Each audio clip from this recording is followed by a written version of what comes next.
Anyway, so Mr. Mann said, Lou said, Ted, tell John what you told me. And this guy was the head of Reagan's kitchen cabinet, by the way, major fundraiser for Reagan and Nixon. Anyway, he sat there and he looked at me and he said, Mr. Landis, I'm not booking your picture into Westwood. Westwood Village at that time had the Fox and still has the Fox and Bruin theaters, but then those were the prestige theater town in Los Angeles. And I said, why not? And he said, because I don't want blacks in Westwood. Excuse me? It was really shocking. I was like, what?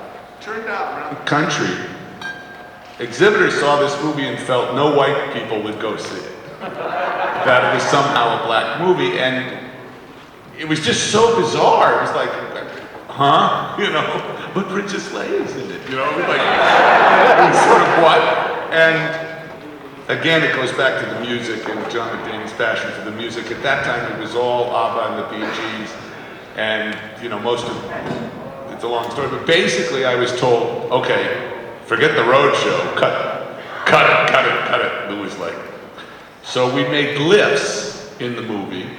We took out quite a bit, and then we had a preview at the Pickwood Theater in Westwood, which is now, I think, a Nordstrom's, you know, toward the mall. And that theater went well, but I thought it was, so I took out like another 12 or 13 minutes. And that's this movie. And it's interesting, because when I watch this, I enjoy it, but there's things it's like the rhythm of the film. It's just weird, right? But the whole point of size is the whole point of it. Many years later, they found the Pickwood print. They threw out all the trims and lifts, but they found the Pickwood, actually the FBI found the Pickwood print. It was stolen by the son of the theater manager when we had the preview. And they took that print and duped the whole thing and then put in the missing 12 or 13 minutes. So there's a Blu-ray of the Blues Brothers that has it's called the expanded version, because there is no director's cut, but the expanded version. And that is 13 minutes longer than this and seems 30 minutes shorter.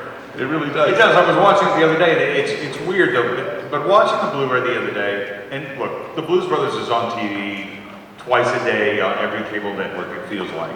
But I don't think until you experience the way we just experienced again, this is the first time I've seen it in a theater in 35 years. I think you forget the enormity of the film until you see it on a big screen, until you hear it, until you witness it. And I sort of wonder what it's like for you to watch it, because you're sitting here and you've seen it.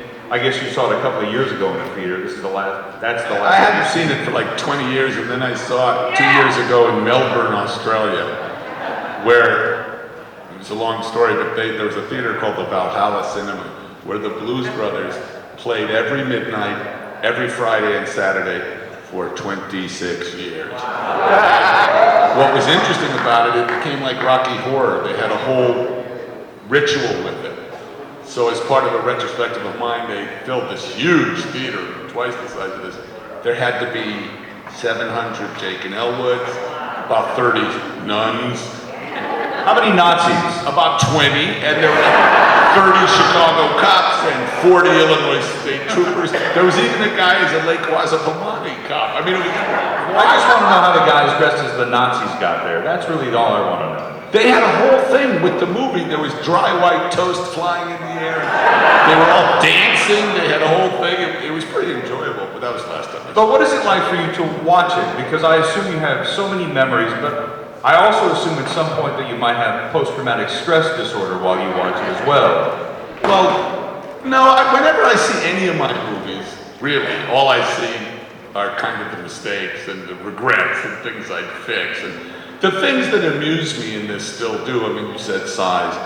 I like the whole idea of the entire military might of the state converging on Daily Plaza, and you cut to John and Danny in the elevator, like, you know, girl from